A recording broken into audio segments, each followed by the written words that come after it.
Okay. Let me just find it on Facebook. I'm refreshing.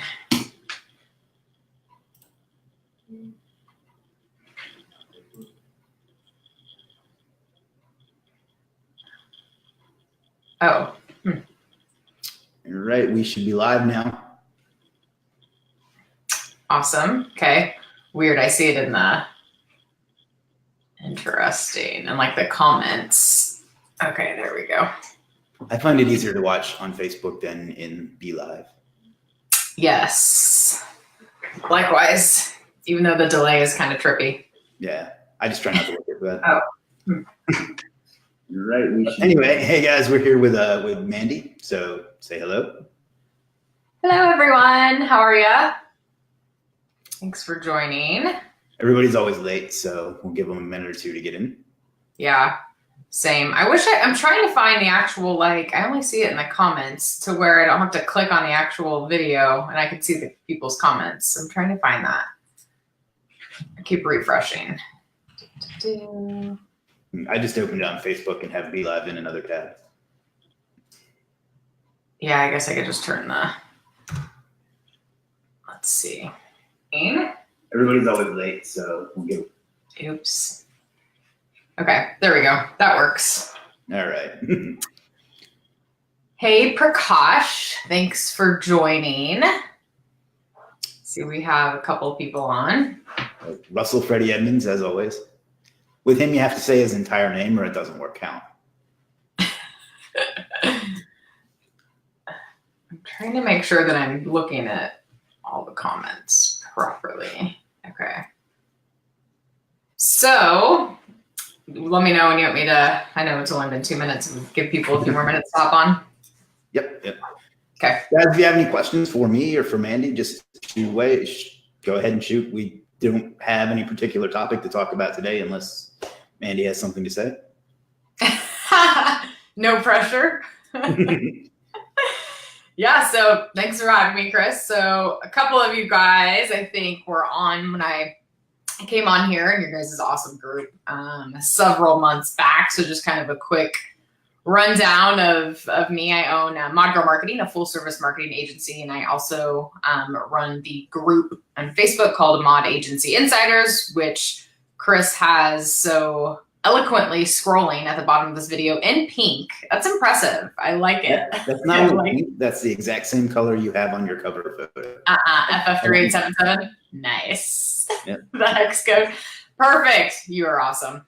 So I run a Facebook group for marketing entrepreneurs and agencies who are just looking to, network with one another and to learn the latest and greatest tips and strategies to help them scale. So that's kind of my passion, is helping other marketing entrepreneurs and startup agencies grow.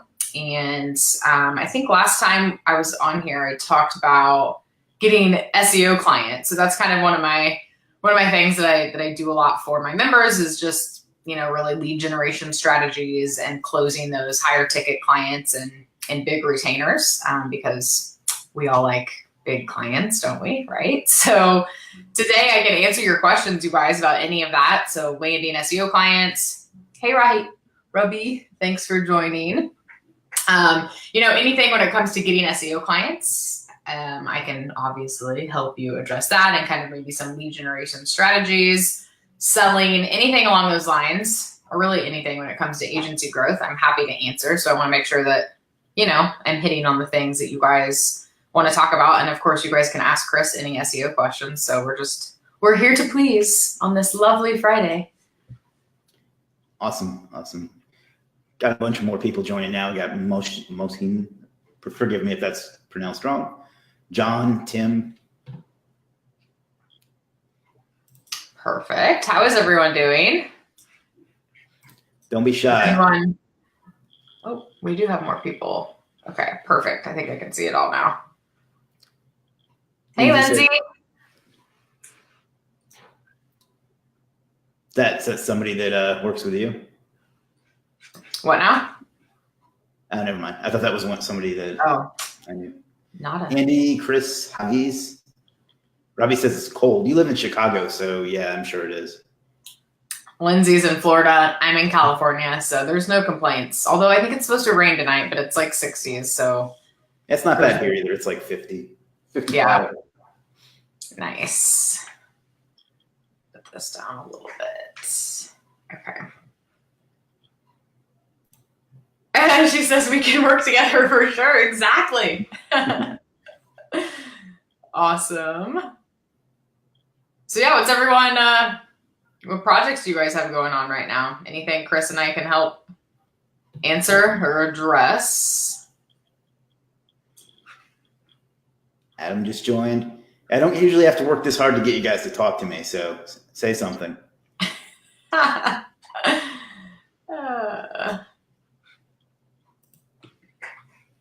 We're shy on this Friday. Seems that way.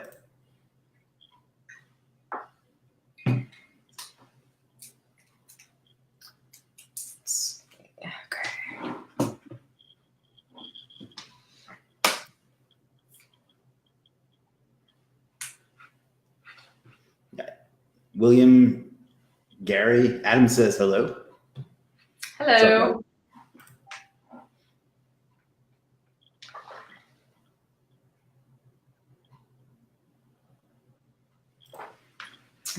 Okay. Getting some more people joining. Yeah, it's an awkward time of day, I think. Yeah, especially on the East Coast when everyone's like, I'm ready for happy hour on Friday. William and Gary say hello. Hello, guys. Luis just joined.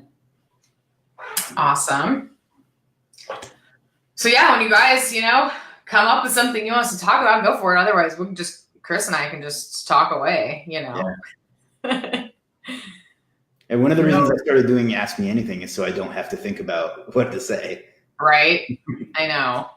And I rarely do that. Well, in my membership, Remote Agency Society, this is what I do every Thursday. Basically just answer their questions and give them feedback on things. So I usually have something to address. If not, I just talk about what's going on in Mod Girl Land and kind of the new clients and whatnot we're getting. Oh, we got a question. Gaining DRNDA. Okay, so Rob E. What is your preferred method for client SEO leads? So it depends on what industry that y'all are going after. I actually just got this, I'm talking about this right now with one of my Remote Agency Society members because she was asking about my LinkedIn lead generation course. And I was like, well, before you, pull the trigger on that, let's talk about who you're going after. And she mentioned she was going after doctors, right? So like surgeons and private practices. And I told her that LinkedIn is not going to be advisable for that, right? Because members, the thing keeps cutting out. Okay, there we go. Because doctors are not on LinkedIn, like they're just not, right? So, hey, William, hey, Aaron, we're talking about, hold on, cold calling. Dang, now I'm seeing your guys' comments. Hold that thought, and I'm pulling up a Google Doc so I can keep track of these. So hold on. So going back to the client acquisition. So if you're going after B2B clients, SaaS companies, anything B2B, yeah, LinkedIn is amazing, and that's my preferred choice. However, when it comes to like local businesses and private practices, anyone that is in a B2C industry, so they're providing services to customers, not businesses, my preferred method is inbound, obviously. So I do a ton of SEO. We rank well for certain terms, but if you want clients fast, cold email. And then we're actually trying out, and tell me if any of you have done this, but voicemail drop. Have any of you done, Chris, have you done that at all ever in the past? I know someone that has, but. And do you know if they found success with it? Yeah, some of them have claimed to. I would find it annoying personally, but. If you were the business? Yeah. Yeah.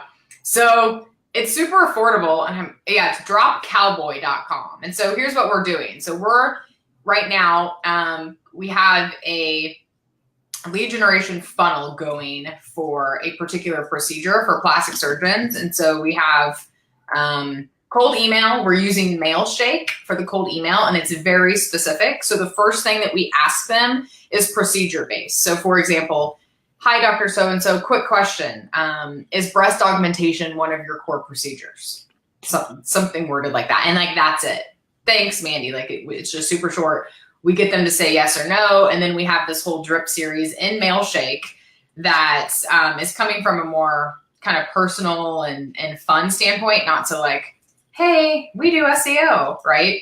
So, and then what we, have a free strategy type of templated offer that we give them and customize for each one. And then in terms of cold calling, which one of you asked, the ones that have expressed interest, we call. It's not so much cold because we're emailing them, so kind of cold calling. And then I want to try the voicemail drop thing, which is what I'm talking about now. I haven't yet, but we're looking into dropcowboy.com. If any of you have tried that, let me know if you've done any of the voicemail drops. And then that would be just leaving voicemail. Hey, Dr. So-and-so, I left, I sent you a couple emails regarding blah, blah, blah. Would love to provide you with a free strategy, and kind of just a quick little templates to leave there. So hitting them via cold email and voicemail is what we're trying. But what about, I think Russell, you're the one that asked that. What about you, Russell? What are you doing right now for cold email and cold calling? And then let me go on to the next question. Lindsay says, this might be for you, but I'll read it. When you have pages that are year specific, since they rank well with the year queries, but you rewrite them each year on the same topic with minor changes, is it best practice that cannibalize the previous year? Cannibalize. Yeah, I never can pronounce that word. You can answer that. Previous year onto the. I don't really do a lot of that, but when I do, I change it everywhere. So if it's 2018, I just change everything to 2019, and then redirect the 2018 URL to the 2019 URL. So what I do is I try to not put the years in my posts. So I leave the same URL, since it's already ranking. And so, for example, we had like on the Mod Girl blog right now, you can actually see this. It's like top web design trends. And that was actually a post in 2018. And I get tons of requests because our site ranks so well for like inclusions and links and infographics and guest blogs and all this stuff. And someone had an awesome infographic for 2019 web design. And so I was like, sure, we'll throw it up. We need to update it anyway. And so my girls just went, and because the URL is literally just top web design trends or something like that, we just changed the title and then slightly tweaked it and then added that new infographic for 2019. So that's how we do it. In the past, it annoyed me when I would put the year in there because I was like, that's dumb. Then it's just more work for me to go back and have to redirect. And I don't know. So, there's like affiliate niches where that's kind of what people go after, though. And I think that's probably what she was asking about. So, gotcha. I see. Yeah. William wants to know where you're located. I am located in beautiful Northern California near Sacramento. Okay. What about you, William? Where are you located? Louis says gaining DR and DA. I don't worry about increasing any metric. I just make good links and good content. So I don't have an answer for you on that because it's not something I track, and I don't think it's valuable. William says, what kind of questions are acceptable? Anything you want. Yeah, whatever. We'll tell you if they're not acceptable. Yeah. So go for it. Aaron says, hey, Chris and Mandy. Aaron, that doesn't apply to you. You can't ask any questions. Aaron's somebody that we kind of beat up. Let's see. Got lots of people now. Carlos, Blake, James, Saeed. Gary says best ClickFunnels and landing page to make. Yeah, I love ClickFunnels. So what's the topic? Like I can tell you. A little more information to answer. Yeah. Like if it's a client lead generation funnel, if it's for yourself. Right. Alan, Brian, and Sam are here. Lindsay says that all makes sense. Fortune is here. William is in South Carolina. Oh, just like me. Awesome. Danny is here, and Luis says solid. And I think we're caught up. Perfect. Yeah, I love ClickFunnels. It's super easy for me to create awesome pages and for our clients too, actually, the ones that have annoying sites that aren't the friendliest to work with. We end up putting some high converting funnels on ClickFunnels. So it really just depends on, what did he say? Target corporate companies. So for yourself is what you're saying, right, Gary? So you're wanting to target and get in front of corporate companies to sell your services. Is that what I'm understanding correctly? That's how I take it. Okay. So do you have a lead magnet? We can talk about lead magnets. It's one of my favorite topics. Yeah, go for it. So one of my, I have a free masterclass, and basically it shows my simple process for attracting high paying clients. And it goes through this process, and how it starts is getting super specific on who you're going after, and then giving them something of value for free, AKA lead magnet. And then the call to action there is like a free phone offer, but you don't want to just say consultation. You want to call it like a blank strategy session or lead gen session, whatever it is that you're doing. You want to make it super specific. But I like ClickFunnels lead magnet pages. So in other words, you're giving them something of value in exchange for their email address. Especially corporate people, bigger companies, they want to do a little bit of research before they contact you because they're super busy. So they're going to want to see that you know what you're talking about.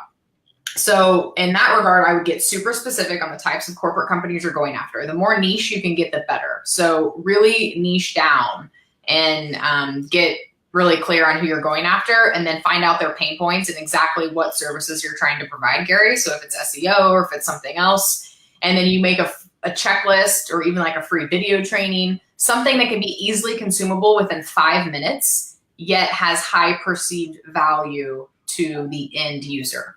And then you want to make your landing page in ClickFunnels for that free lead magnet offer. And then you want some drip emails going to stay top of mind. And then the call to action should be to get on a call with you. But you need to, don't just say get on a call. You need to call it something awesome to make it stand out. So not just free consultation, but, complimentary 30-minute SEO strategy session valued at $500. So you want to put a sense of urgency on there. And then you also want to put a value on there so they know what it's worth. Does that make sense, Gary? Let me know if you're following me there. But that's what I would say in terms of if you're going to use ClickFunnels, because the beauty of ClickFunnels is you want to capture their email address and give them something for free, not just like, hey, contact me. That way they can learn a little bit about you. And best format for YouTube videos. Oh, that's another question, I guess. It's weird. On the Facebook side, it keeps like freezing on me, but at least I can see me on here. That's format like file format, or I'm not sure what you're asking there, Gary.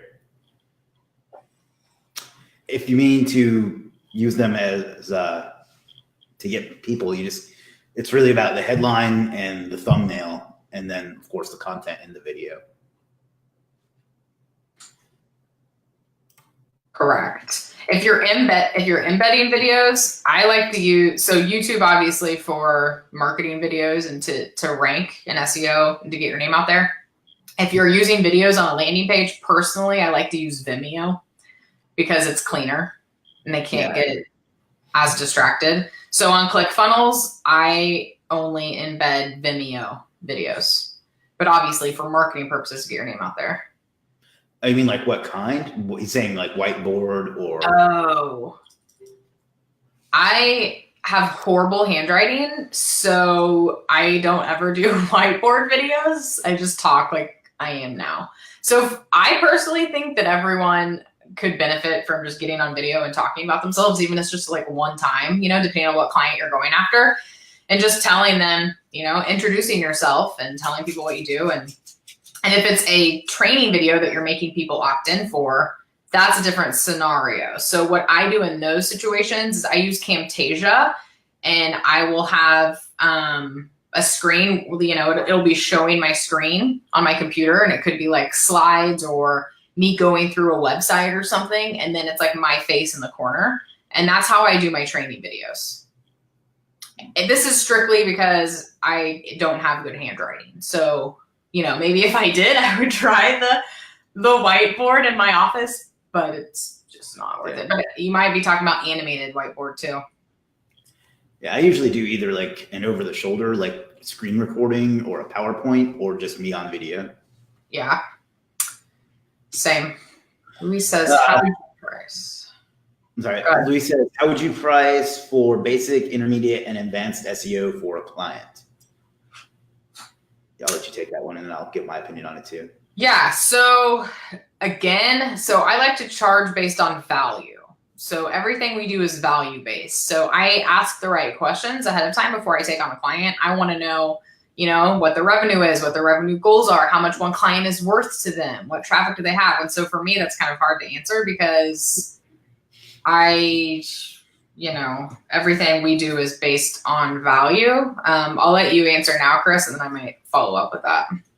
Yeah, that's kind of what I was going to say too, is I don't really break it down in that manner, like the basic, intermediate, and advanced. I figure out what it's going to take for me to be able to give them the result they need, and then just kind of work backwards on a price from there. So exactly, whatever resources I'm going to have to take plus whatever profit margin I want to make, and that they can take it or leave it. I mean, I don't put it to them that way, but that's what it is. They can take, if they want to pay that, that's good. Otherwise, we're not a good fit. Right. And you bring up a good point too. You kind of need to know what you're getting yourself into as well and your costs on that. So say, for example, you could take on a client and they're on page 2 and they already have, a great backlink history and a decent DA and, all of a sudden they have an old domain name and it might not take as many resources. And then you might get a client who's brand new and it's a struggle bus and it's going to take you significant resources to get them to page 1, or it could be more competitive. So we use a lot of vendors and freelancers for SEO. And so you kind of have an idea of what it's going to take and what your costs are going to be, just like Chris said. And then you want to add that up and put obviously your margin in it and then pad it like 30%, just because there's always things that come up. And so I would start with that. Luis, is just, what is it going to take? How much work is it to get this client, the results they need? And then what's it going to cost you? And if it's just you doing the work, then you need to add up how much time it's going to cost you and give yourself an hourly wage based on that. And then add on top of that, if that helps answer your question. Awesome. Russell Freddie Edmonds says, just cold emailing at the moment, getting a good open rate, but getting a handful of responses, some impolite ones. So now I'm looking into cold calling, but in the process of working out a good script. Now you've mentioned drop voicemail. I'll have a look at first. Thanks again. Perfect. Yeah, I personally am not the best at cold calling. So I would hire someone personally if I were to have people cold calling. And that's why I kind of like the whole voicemail drop situation, because not to mention these practices are so busy, they're not even going to pay attention to like the caller ID and who's calling. You know what I mean? Like they probably have a ton of voicemails anyway, which may or may not work. So we'll see, but it's super affordable. So I'm going to try it out. Russell, yeah, you're going to get some impolite responses when it comes to cold email. That's just the nature of the beast. But that's why I like to start mine, like the first few cold emails or the first couple, I like to be super short and to the point, because you're going to get a response that way typically. Yeah, I get asked that about cold email scripts quite a bit, and when they just say mine meaning theirs isn't working, and it always starts with them talking about themselves. It's like, "Hi, I'm Chris, and I'm an SEO," and yes. No one says who you are. No, like get right to the point, and I think that's where a lot of people go wrong on that, is they spend all this time introducing themselves. So no, good point. That's a really good point, because that's the last thing you want to do. And especially in the very first email you send to these people, you want to make it about them. And that's why I make mine like a question. They're either going to say yes, no, or they're just going to ignore you. And then you just keep emailing them until they tell you no. But yeah, good point. Not talking about yourself. Bradley says, wait, are you adopting my, this is the price, take it or leave it? I knew I should have trademarked that, damn it. I do have one client that I discount services 1 penny so he can feel like he won the price negotiation. That's awesome, Bradley. Yeah. Way to go, Chris. You stole it from him. That's how I am. I Zuckerberged it. John says, my address is around 15 miles from my target keyword area, and I'm having a hard time ranking for keyword near me. Site citations, what else is a good approach? Looking at a service area landing pages. I'm gonna be honest. I've never messed around with the near me keywords. I don't know what the best advice to give you is on that. I'm gonna tag Jeff in that one and see if he has some advice for you. Unless you have any thoughts on that. I'm trying to keep up with all these comments or see them. I think we missed Luis here on the first client industry. Oh, yep, you're right. I need you to repeat that last one. All right. My address is around 15 miles from my target keyword area, and I'm having a hard time ranking for keyword near me. Besides citations, what else is a good approach? Looking at service area landing pages. The problem with service area landing pages for SEOs, it's really freaking hard to unless you're putting a bunch of juice behind it. I mean, they're kind of hard to rank. So, but I get what you're saying because yeah, we have clients where they're like in suburbs, and you're right, it is a little bit harder to rank for. I mean, yeah, you might want to have Scott, I think that's what you said, answer that more because I honestly can't give a whole lot of ideas. Yeah, I think we're talking about those like literally dentists near me, and I've just never bothered with that because I don't think people actually search that way. But maybe I haven't really spent a whole lot of resources on that either, to be honest. Luis's question was, who was or what industry was your first client, and how did you find them? How did it turn out? That's for me, I assume? I guess so. Yeah, okay. So, very good question, Luis. So my first client, I think, was a chiropractor when I was offering free SEO services. When I first started Mod Girl back in 2010 when I lived in Kansas City. And I still had a job at the time, a full-time job. And I started just Googling. I had been doing affiliate marketing stuff, so I knew what I was doing in terms of SEO and online marketing. I had just been doing affiliate marketing type stuff and not really making a ton of money. So I figured I would go and try to get clients. And so I went to Google and I literally typed in the city and then chiropractor. And then what I would do is I would email everyone on page 2, 3, and 4. And I told them I would get them on page 1 in Google for free if they reached, or wait, I would get them, and then they would pay me $500. So basically free SEO services, and you pay for performance essentially is what it was. And so it went well. And then I did it again for roofers, which I kind of already had experience because I was in the home improvement industry when I had a real job out of college. So I did that for roofers, same thing. Pay me $500 and I'll get you on the first page of Google. It doesn't matter how long it takes. I'll do it for free. And then you pay me $500. And that worked. And then, lo and behold, that roofer, so I had the chiropractor one and then I got him on services for like $300 a month or something ridiculous. And then the roofer ended up having 2 companies and he was like, this is awesome. Can you get me on page 1 for my other company? And I was like, sure. And then he was like, can you redo my websites for both companies? And I was like, sure, because I already had a ton of my own like WordPress affiliate sites and whatnot.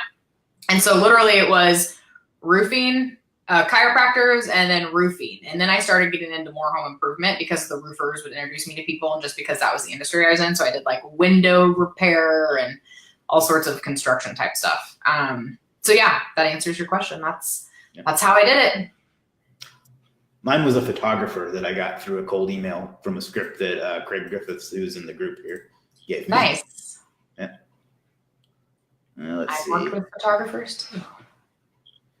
Yeah, it's a nice niche, though. They tend to be a little on the cheap side. 100%. And competitive, depending on the city you're in. Yeah. They also do the I know a little bit about SEO thing, which I'm not fond of. Totally. Yep. What was conversion rate like? I'm assuming that's a follow-up to what you just talked about. For what exactly, though? I talked about a lot. I think you need for the reaching out to the people on pages. Oh, like the free SEO services? Yeah. Oh boy, that was so long. I mean, we're talking like 9 years ago. So.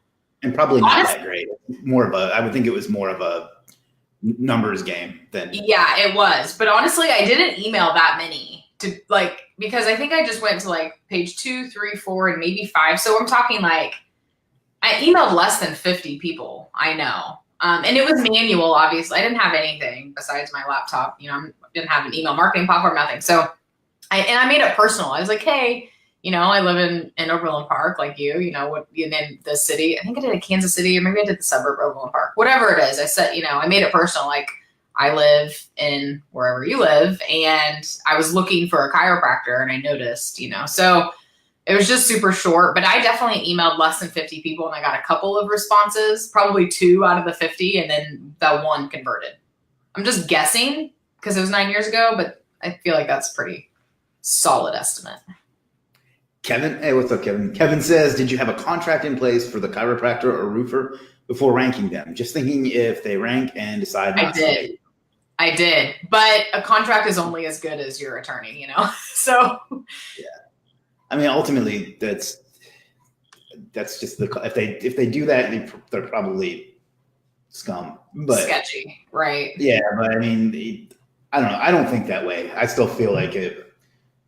I don't know. To me, that's kind of like I don't want to put this the wrong way, but like a scarcity type of thinking. I would just do it and assume they'll pay me. And if they don't, then sometimes things suck. Right. And here's the thing too, you guys, I was meeting these people in person, and like, I can pick up on people's energies and vibes, and like, I get it, was a psychology major. I can judge people pretty quickly, especially in person. And so if I got any sort of sketchy vibe from them at all, I would have been like, see you later. This isn't going to work. You know what I'm saying? So especially when you have that face-to-face interaction in person. Now, I've never done this whole, pay for performance over the internet, which is how I get my clients now. I rarely meet them in person, but they're paying me up front. So I feel like you can really judge a person's character and kind of get their vibe and know what type of person they are when you meet them in person. And that's how I was doing this, because I was in my local area. So I was never worried about that, because I could tell what type of person they were when I met them. But to be honest though, yes, I did have them sign an agreement though. Like, I did have them sign an agreement, but you talk to a lot of people that are like, they didn't follow the agreement, and I had to spend thousands of dollars with an attorney. And then by that time it's like, is it worth it? Right. Have either of you worked with realtors or real estate brokers? It's the best strategy for ranking or generating leads for that industry. I had a real estate client, a really big one, for quite a while. It was just SEO. I don't know. I got them ranked for some really, really competitive high volume terms, and it still didn't get them a lot of business. So I don't take them on ever, a real estate client on ever again, just because I won't either. Directories. Right. I won't either, but I did have a decently large real estate company that owned a home building company as well. And I worked for them for years, and they were a decent client, but I would never personally work. I've done branding stuff for realtors just because I was friends with them in Kansas City, and I was trying to build up my portfolio. So I would do like social media setup and like graphics and stuff back in the day. But when it comes to like actual marketing for realtors, like SEO and PPC and stuff, I would completely steer clear. Personally, real estate agencies, like the actual companies themselves and home builders and stuff like that, they have much bigger budgets and are more patient. Some of them, and they know how marketing works, because you're dealing with a marketing team. Like these real estate agencies, you'd be dealing with like the CMO or the marketing director. You're not going to be dealing with an individual realtor. So that's kind of my, but like Chris said, I mean, I wouldn't, after I parted ways with that client, I was like, I'm not going to get into that industry again, but it was decent. It was, decent 6-figure client, for Mod Girl for a few years. So I don't regret doing it. It's just, it's not my favorite thing to do, but there's a lot of regulation and what they can and can't do too. So that too. Yeah. I do know of a marketer who does funnels for realtors, and he charges he charges a set fee, and then he makes them sign an agreement, and it's a revenue share agreement. And so he gets a percentage of their listings when they sell. So anyway, I think he does like Facebook ads and maybe Google ads and some like direct mailer stuff. And then he, each listing that they close, he gets like $1,000 or something. And so that's how he's made it profitable, is by doing a rev share model with the individual agents. Let's see. Mindset is huge. There's no shortage of business if you're willing to go get it. Definitely agree with that. That's what I figured, mostly word of mouth. What about investors, same industry? You mean like real estate investors? I would think that would be even harder. Mm-hmm. I also don't know that SEO traffic would be that useful for them. I would be thinking LinkedIn for investors. My friend Michael's really good with that. I can ask him for you. And we are caught up. Perfect. Luis doing the heavy lifting for everybody today. So I know, geez. Y'all are quiet. I think it's just this week because we had a Q&A in our academy yesterday. We had a bunch of people show up, but nobody wanted to ask any questions. So ask questions. Burned out this week. Nice. So if you have anything else, let us know. Otherwise, I mean, just sit here quietly. Sit here quietly. I was gonna think of something clever, but it just didn't develop. Oh man, good stuff. So do both of you have teams or are you still solo? This is a good question for you. I know you're very big on outsourcing. Yes, I actually. So for any of you who are interested in how I grew Mod Girl and really how to hire and outsource, I actually had a Facebook Live in my free Facebook group yesterday. And obviously y'all know how to join because the link is scrolling with the beautiful pink bar. And so I am big on hiring freelancers and white label agencies. And so I do have a team. Most of them right now are freelancers. And then I work with a couple of white label agencies / vendors. And so I am all about leveraging anyone besides full-time employees to grow my agency, basically. Yeah. Agreed. I have a few full-time employees too, but basically my theory on is that anything I have to do twice, somebody else should be doing it. Yes. So 100%. I will always find an outsourcer or a freelancer or somebody to do something for me. That's probably the biggest breakthrough I've had in the last year and a half because I was literally doing everything myself as recently as like summer of 2017. So, and look at how much I've grown since then. So yeah, find people to do it. Do as little yourself as you can. And I don't mean that to be lazy. Don't be lazy about it, but multiply yourself, clone yourself as much as you can, I guess is what I'm saying. Yeah, definitely. Not literally. That would be weird. And awesome. It's the time. Go live after 7 p.m. I appreciate you guys. Thank you. Yeah. After 7 p.m. on a Friday? Jeez. Yeah, I don't. Maybe if I do it on another day, but I'm definitely not doing that on a Friday. I don't know if it's like that other places, but that's like holy time here in Myrtle Beach. Right. Let's see. Ahmed says, how do you deal with crazy clients? Chris knows what I mean. So how do you deal with difficult clients? Do you have ways that you handle them? Do you just let them go? What do you do? Yeah, I try to make them less crazy if that's the case. Well, first of all, I try not to take on a client if I get any sort of vibe that they're going to be crazy or difficult to work with. I just don't take them on. Now, that's in a perfect world. We all know that, stuff comes up and then they show they're crazy after the fact. And in that case, you do your best to work with it and then part ways if there's just, you have to keep the lines of communication open and then you just need to get rid of them. And just tell them like, look, our whatever it is that goals or processes or way we do things, whatever it is that is like the problem, you need to just say, it's not working out and, I wish you the best of luck, but we will be ending your agreement at the end of, give them like 30 days. But that's if you have somebody else that you think you can hand them off to, that's always good to have in your back pocket too. I was gonna say that, but I wouldn't wish that upon my worst enemy though, Yeah, well, yeah, that's true. I've just had some people that I know that I'm not a good fit for because like I'm gonna get really impatient with people that expect constant updates because that's not how I work. But I know other people don't mind that, like talking to their clients all the time and things like that. So I do have some people I can hand those types of clients off, but the kind that are just suck, then I just wish them well in their future endeavors. Same. Yeah. If it's someone who is decent to work with and it's just not a good fit, then of course refer them to someone you can. But if it's someone that's just like a cray, like crazy pants, then obviously you don't want to give them to someone or they're going to be like, gee, thanks. Right.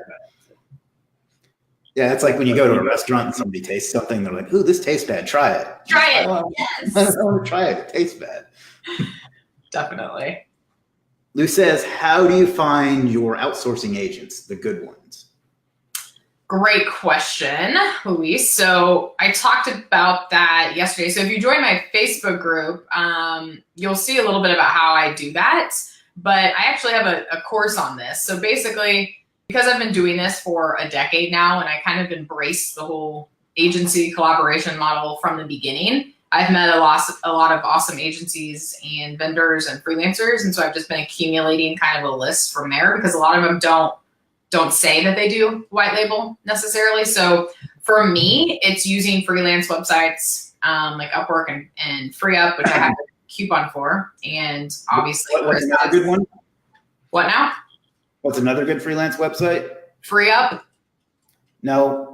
You're really Upwork? not getting what I'm yours. I was getting ready to say yours. I was getting ready to say, obviously, Chris has Legiit. That's what I was getting ready to say. You didn't even let me finish. I'm just kidding. That I've used, obviously, and use Legiit for services. So really, it's just platforms. So I leverage platforms, freelance marketplace platforms like Legiit, and vendors that I've known for years, but honestly, I found them just from like networking and in LinkedIn. So here's a good tip for you guys. So if you have a very particular market that you're going after, plastic surgeons, whoever it is, you can use LinkedIn to find other freelancers, consultants, and agencies that also do work for those types of clients. And then a lot of times they will, hire you or you could hire them in a white label type relationship. So that's how I built relationships too, is local in my local area with other agencies and vendors and consultants, and then also industry specific based on what I was doing, the types of projects. So, oh, look, you got a little plug from Luis. I've used Legiit and it's been a great experience thus far. Agree. Thank you. That was all I needed. We can wrap this up. No, I'm just kidding. Oh, man. It's okay. But anyway. 8:38 in the UK, he needs to go to bed. Have a good night. Lori and Karan just joined. Awesome. Thanks for joining us. But Luis, to finish my what I was saying on that, I put together my vetted private list that I've been building up over the last decade of reputable vendors and white label agencies and freelancers that I have personally used. And that is in my Mod Outsource Masters course, which I talk about in my Facebook group. So I give people that who don't want to deal with the trial and error if they need something more than Legiit, obviously. Do you ever find that like when you recommend somebody that you end up overwhelming them and like the quality goes down any? I've had that happen where I've suggested someone and they got so much business from it that it ends up affecting their quality. Have you ever had that happen? Yeah, but they just tell me like it doesn't affect their quality. They're just, they're smart and they just stop, they're like, I can't take on anymore. Do you have anyone else that you can refer these people to? Yeah. So that's the ones but yeah, that's happened a lot, which is awesome. And I love that, but they just basically come back to me and they're just like, I can't take it on, Good point, though, on the whole quality thing. Yeah, I guess they're just taking on too many and think that they can handle it and they can't, huh? Yeah, I've seen that happen before. Because I guess that you're just not expecting it or not prepared or whatever. But yeah, they've also got to never say no to any work mentality. Right. Which I get, but I don't do. Yeah, exactly. And I put on like, when I'm personally referring people, it's different. But like in my course, Mod Outsource Masters, when I have my vetted list, like I say on the PDF and in multiple places, like, please use your own judgment. Like these people were great for me, but you need to do your research. You need to make sure, like, don't put this on me if it doesn't work out, basically. Yeah, I've had to use that same caveat as well. So. Zuke says, have you used LinkedIn to get clients? Well, that's a perfect question for you too. It is, of course. I love LinkedIn. I have a course on that too, on how to use LinkedIn to get clients. So we do a lot of LinkedIn, Legiit. So yes, the goal there, if you want to look at my profile on LinkedIn, you can kind of see what I'm doing there to help you guys out. But you just need to get super specific. Although, don't look at my profile because it's actually, okay. So plastic surgeons are not on LinkedIn, and my profile says plastic surgeon. So I'm doing a couple of random things. So let me rephrase that. The way to get clients on LinkedIn is to get super specific, change your headline to mention your exact target market you're going after, the industry, SaaS, nonprofit SaaS companies, CMOs, like whoever it is you're going after, put them in your headline and say what services you're doing or the value you provide. Then make your profile all about them, how you help them, make a call to action, and just basically SEO optimize the heck out of your LinkedIn profile, but get super specific on who you're going after. That's how you make LinkedIn work. And then you can use automation tools like Duck Soup to help automate some of your connecting processes. So you can connect and visit lots of profiles semi-automatically. So that's kind of how we use LinkedIn. But that's my tip. So, and again, going back to what I said earlier, though, this only works if your target market is B2B and they're active on LinkedIn. Like, don't go use this if you're going after, roofers. Like, they're not on LinkedIn. So you got to know your market and where they hang out. Yeah. As far as a profile, I've always told people to not think of it as just another social media profile, but to think of it as a landing page. Totally. That you're actually trying to drive people to and get it to you to convert. Exactly. A lot of people try to set it up the same way they do their Facebook, and I'm guilty of this too because I don't really care. But I shouldn't say I don't care. It's not that important to what I'm doing right now. Right.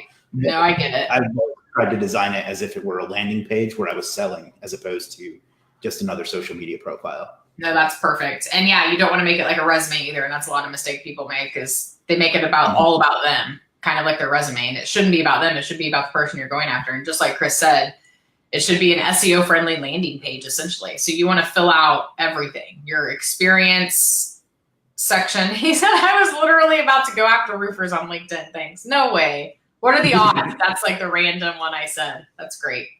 Yeah, don't do that. Cold email, cold calling, postcards, like anything to hang out where they're at. And roofers just aren't, unless it's a huge roofing company with multiple locations that has a marketing director, they're going to be on LinkedIn. But the actual, like the roofers that I've worked with that are local roofers, the owners of the companies are the ones who are the decision makers. They're like maybe on Facebook. You could probably do Facebook ads and get in front of them. I mean, everyone's on Facebook. So that might work. Interesting. I never really got into too much. A couple times I reached out to them, it just didn't go anywhere. Maybe I just didn't learn them well enough, but I know a lot of other people have had success with it. With roofers that you're talking about? Zuke says, I also just heard the exact words come out of Sebastian Robeck's mouth. Have you heard of him? He also has a LinkedIn course. Which one is better? I am not familiar with him. I guess I don't see the comment yet. I'm refreshing to see. Oh, there we go. Sebastian Robeck's mouth? Huh. Yeah, I've never heard of him. I don't know who that is, but I have a $47 jumpstart course that a lot of actually superstar SEO folks have taken me up on, and it's just a $47 kind of like intro course, and then I have a bigger one too that gets more in depth. But again, if you're going after roofers or local businesses, I don't want you to buy my course if your target market is not the right target market, right? So if you're going after B2B, sure. And you can message me, any of you, if you want more info on how I can help you later, and I can hook you up. Gary says, hey, Chris. Hey, Gary. Russell Freddie Edmonds says, just thinking about what you guys said about outsourcing and training up someone. You find they're more productive on a monthly wage or a price per campaign? All of my staff gets paid weekly. How do you handle that? Huh, that's interesting. Mine, I have one VA that gets paid weekly, a couple as needed per project, the rest monthly. Interesting. Yep.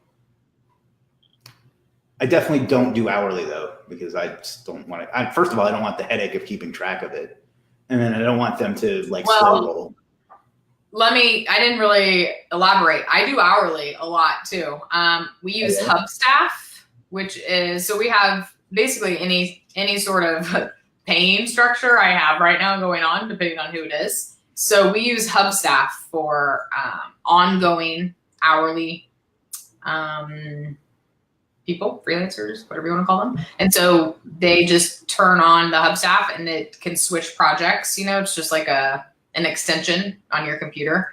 And that is awesome because not only does it help, from billing perspective, but I get to budget for each client and each project because I can see exactly, even individuals that I have on monthly retainers and whatnot, we can see how much time they're spending on each project.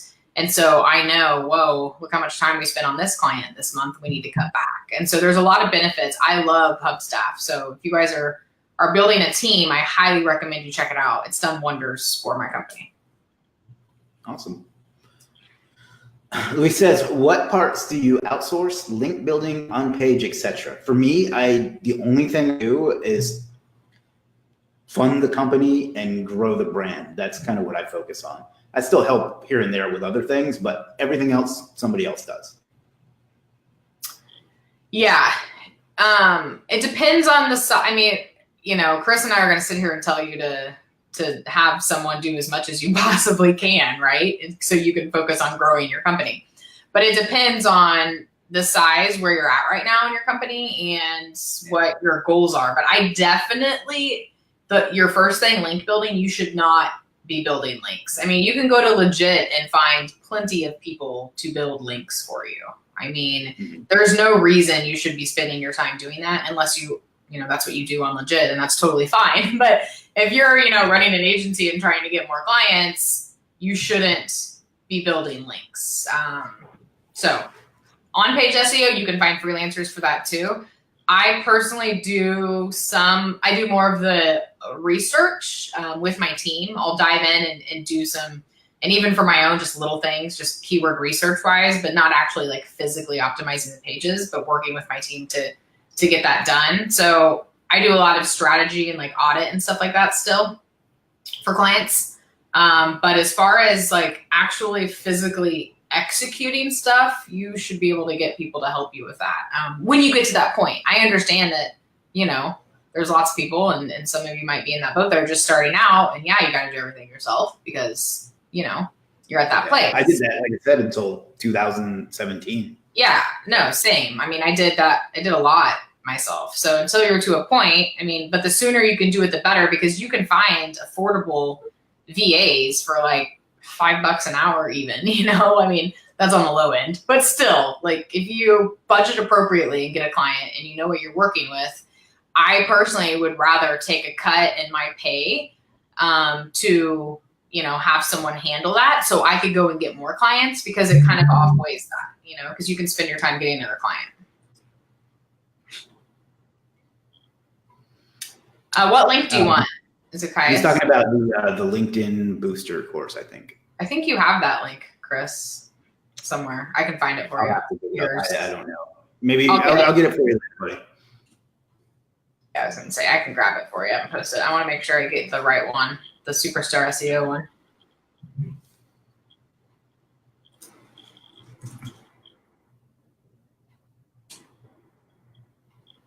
Okay.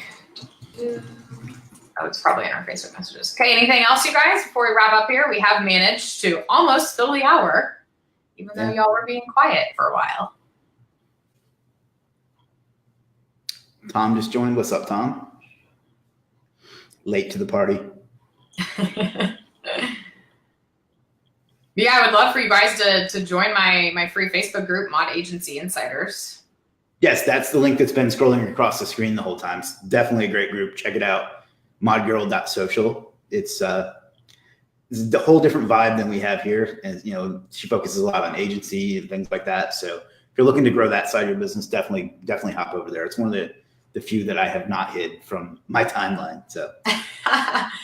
And we just got on the Inc list of top 17 marketing Facebook groups to join. So that's pretty cool.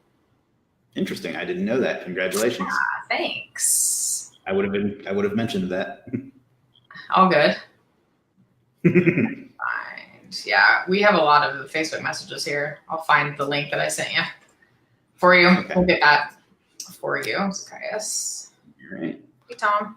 Normally this is where I plug my own things, but so I don't have that to do today. So I'm just going to babble further until we get some more questions. Hey, plug away. What's your favorite way to get leads? I've tried Facebook ads, but they suck. I've tried different Facebook courses, but they're not working for me. What's worked well for me lately, and I'm not even trying to get clients, is content marketing. So creating like blog posts, videos, things like that, PDFs, and running ads to them. So, or just sending them to my list and stuff. Like I've had this one ad that's been running for a year and a half that I still get 50 leads a day from. And occasionally I get people sending me, can you do this for me? Even though that's not the point of the ad at all. So that's what's worked well for me. That's my favorite way of doing it right now. It's great. How about you? So I'm going to go back to, it all depends on who you're targeting, So it's like, if you're wanting leads fast, you need to know who you're going after and then do what I said earlier. So if it's B2B, use LinkedIn. You can use cold email too. So I'm a fan of cold email, LinkedIn. Yeah, me too. And then I because I've been blogging and we have awesome SEO, just like Chris said, I mean, we get inbound leads from our site, from our content, but that's because I've been doing this for a while, right? So a lot of you haven't been, right? You just recently started. So you're not going to want to wait around and post a blog. I don't advise that. Like if you're just starting, do content marketing, unless you have some dollars to put behind it, like ads, but just like organic content marketing, if you're just starting out, is not advised if you need clients right now. It's a great long-term strategy. And I'm glad I did it because it paid off, it has for years in the long run. But if you're wanting clients right now, you need to spend money in advertising, Facebook ads, PPC, depending on what it is, who you're going after, or use cold email tactics. I'm a big fan of Mailshake for that, buy and list, and then LinkedIn if you're going after B2B. So those are the ways that I would do that. Did you say buying lists? Mm-hmm. How do you have, I've never done that. Yeah. So like Info USA, there's all sorts of like websites where you can purchase very specific lists and they give you their contact information. So email address, phone number, you can send them postcards out as they give you their mailing address. And so you can do that, or you can, I also have a VA. And so we scrape websites for emails too, but I've had good luck with Info USA and buying lists too. And it's great, especially because you can use them for multiple things. So when I've gone on marketplaces, like the one that starts with an F a long time ago, and bought a list of email, and all it was is email addresses, and a lot of them bounced, but I didn't have first name. I didn't have anything. And so when you spend a little bit more money in places like Info USA, you're going to get a spreadsheet. It's like first name, last name, company name, email address, address, physical address, how long they've been in business. And so it costs a little bit more money, but to me, it's worth it because you could put in, first of all, the first name tag with your cold email marketing with Mailshake and whatever else you use. And so it's just a heck of a lot easier. And I was actually just talking to someone who did the exact same thing, a member of my membership, Remote Agency Society. And they're like, oh, I just, went and paid someone to give me, and all I got were email addresses. And I'm like, well, it's not, because cold email only works, it works much better if you guys can personalize it and put their first name. So just scraping emails isn't super effective because people are going to know it's a cold email.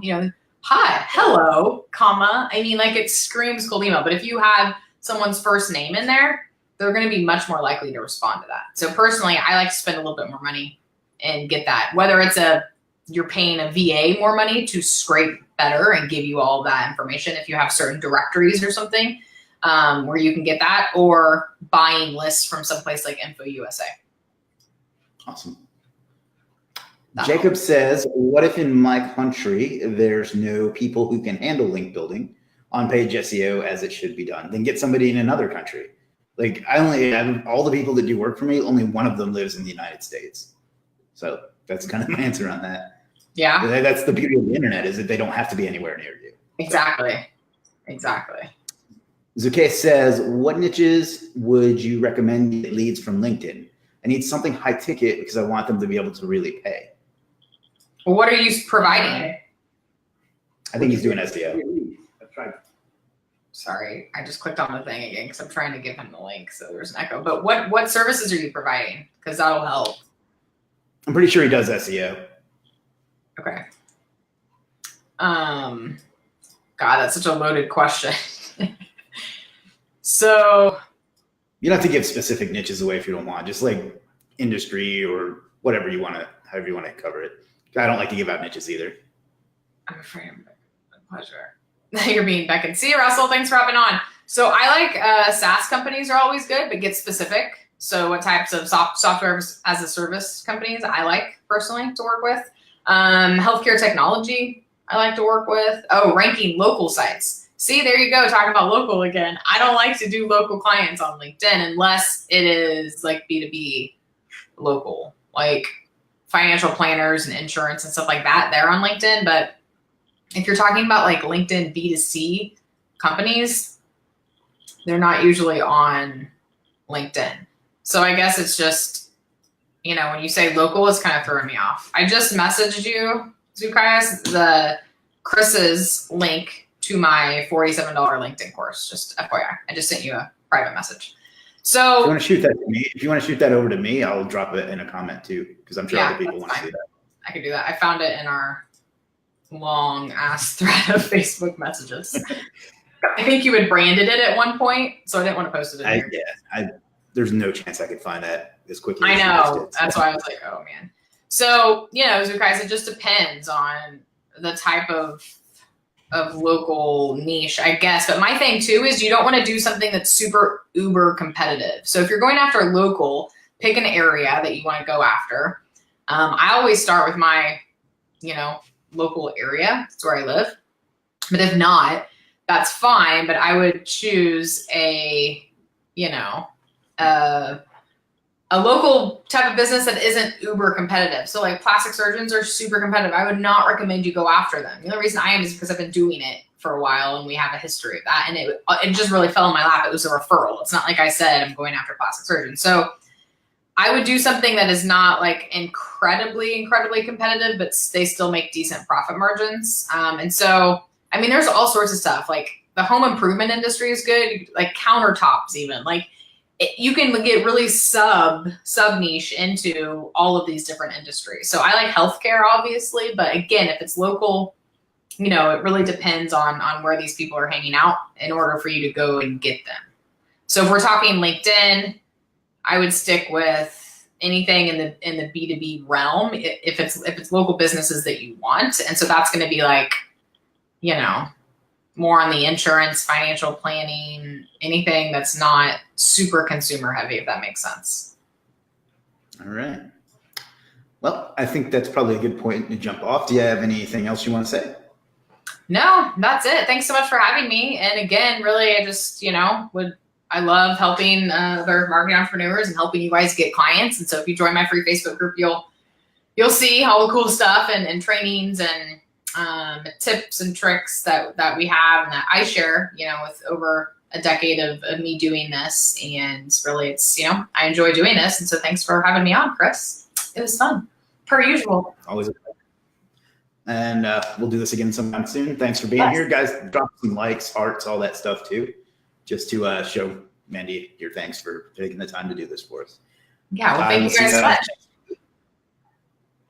And have a good one. Okay, enjoy your weekend. See you guys.